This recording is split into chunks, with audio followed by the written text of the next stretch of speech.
A propósito del pedido de la Corte Constitucional a regular los vientres subrogados o de alquiler en el país, queremos conocer cómo ha venido funcionando esta forma de fertilización en Colombia. A esta hora nos acompaña el doctor Germán David Ospina. Él es médico ginecobstetra, especialista en infertilidad y presidente de la Asociación Colombiana de Centros de Reproducción Humana. Doctor, bienvenido a Noticias Caracol Ahora. Buenas tardes, muchas gracias por la invitación, un placer estar con ustedes. Doctor, primero que todo, ¿en qué consiste la gestación subrogada? Bien, la gestación subrogada o maternidad subrogada, como su nombre lo dice, consiste principalmente en reemplazar una mujer o una persona que no puede embarazarse por sí sola. Hoy en día tenemos muchas condiciones médicas, muchas enfermedades o incluso malformaciones genéticas, es decir, de nacimiento, que no le permiten a una mujer portar un embarazo. Al resultar esta imposibilidad, aparece la opción de una gestación subrogada, que es donde una madre alterna puede portar el embarazo de esta persona original. Doctor, tengo entendido que hay distintos tipos de gestación subrogada. ¿Cuáles son esas diferencias? La gestación subrogada es una sola, es el principio que les acabo de comentar previamente. Lo que cambia es el modelo de familia o la persona que vaya a acceder a este tratamiento de subrogación. Como bien sabemos nosotros, el mundo ha cambiado mucho, está evolucionando mucho y la familia nuclear que conocíamos como padre, madre e hijos ya no es la misma que se concibe hoy en día.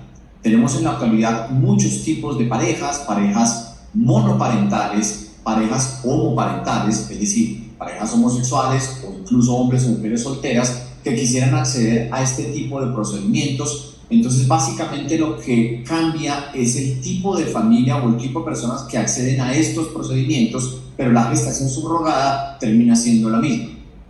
Doctor Ospina, varias veces hemos tenido la oportunidad de compartir este tema y siempre hemos hablado que hay un vacío en tanto a la legislación colombiana y no es claro las reglas para poder adoptar este tipo de prácticas en las personas. Actualmente, si se alquila el vientre, ¿esto necesita un contrato o la clínica es mediadora en este proceso? Bien, yo haría una aclaración, y es que alquiler de vientre es un nombre equivocado. Creo que el nombre correcto es una gestación subrogada, porque en ningún momento se trata de generar un alquiler de un órgano o un alquiler de una persona. Hay que ser demasiado cuidadosos en esta diferencia. En Colombia es cierto que no existe una ley específica para este tipo de tratamientos, pero la Corte Constitucional sí ha emitido dos sentencias en el 2009 y la siguiente en el 2015, donde nos ha mostrado los lineamientos o los parámetros dentro de los cuales en Colombia se podrían hacer estos procesos. Las clínicas, como ustedes saben, somos personal médico, nos encargamos de la parte científica, de la parte médica puramente hablando.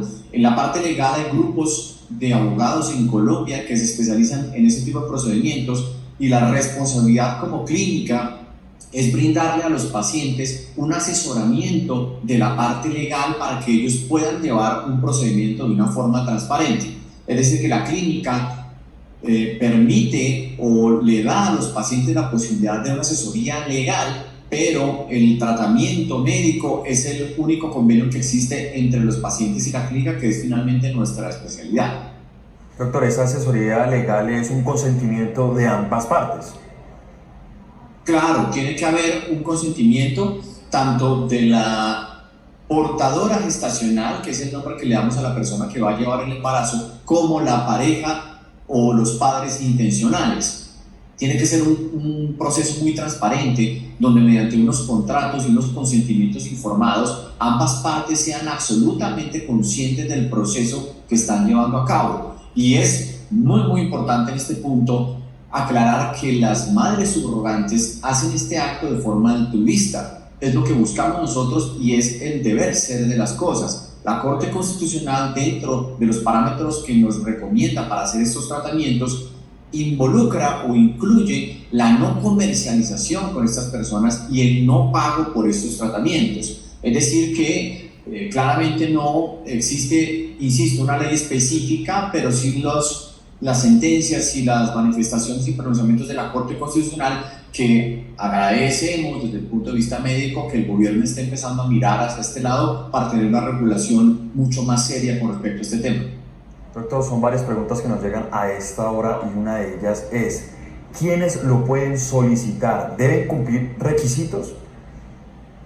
Claro, evidentemente hay unos lineamientos éticos, morales y profesionales que tratamos de llevar nosotros en Colombia. En Colombia hay 34 clínicas de fertilidad y la gran mayoría de ellas hacen parte de la Asociación Colombiana de Centros de Reproducción, que es un gremio que propende por el bienestar del paciente y por el desarrollo de conductas médicas dentro de un marco moralmente aceptado, legalmente aceptado y médicamente coherente. Por tal razón, no cualquier persona puede acceder a estos tratamientos. Deben ser personas que tengan una indicación clínica o una indicación médica para poder hacer este tratamiento.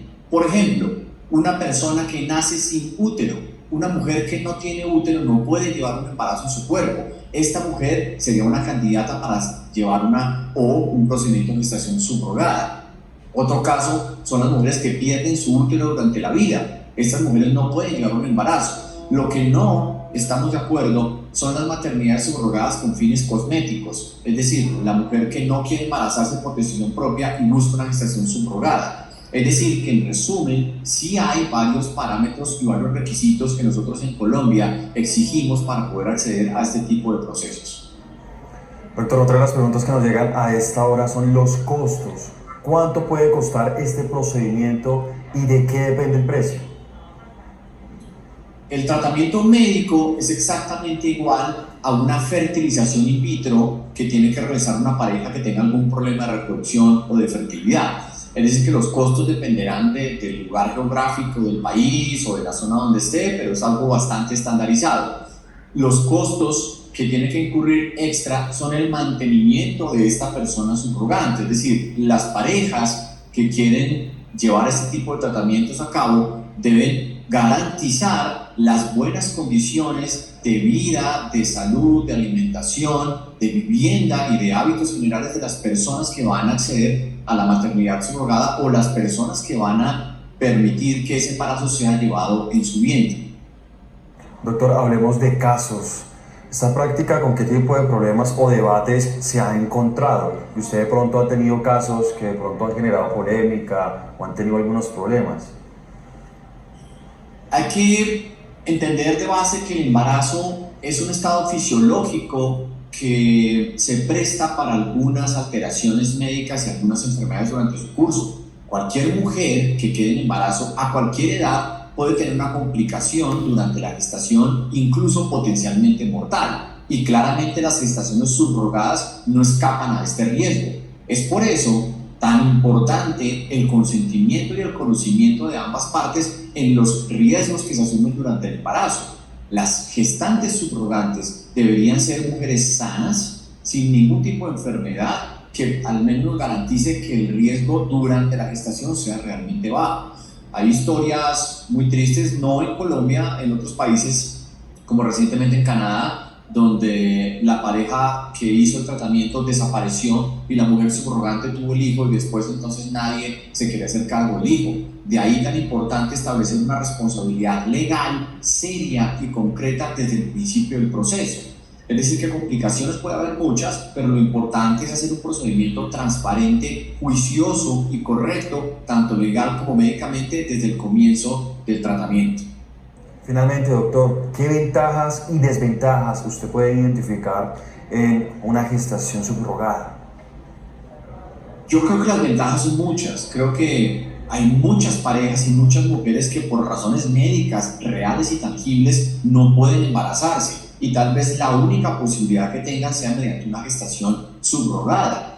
Y creería uno que es un número bajo de personas, pero al nosotros tratar específicamente esos problemas nos damos cuenta que son una cantidad importante en la población. Es decir, que las ventajas son muy grandes. Creo que se puede ayudar a muchas personas con estos problemas a resolver un sueño que es tener hijos y una aspiración como es la de cualquier ser humano, tener una familia.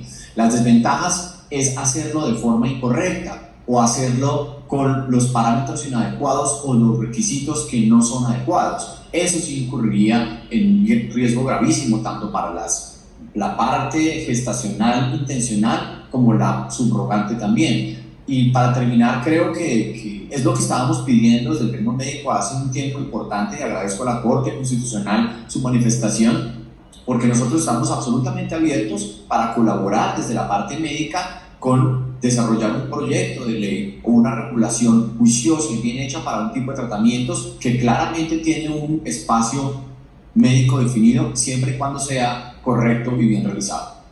Doctor, la última palabra la tiene el Congreso de la República, que no la tiene nada fácil porque son muchos temas de la salud que necesitan reglamentar, y precisamente ese es el llamado que hacen pues los médicos para poder dar esas líneas y dejar y establecer unas normas y reglas para poder hacer este tipo de prácticas médicas. Muchas gracias como siempre por estar con nosotros.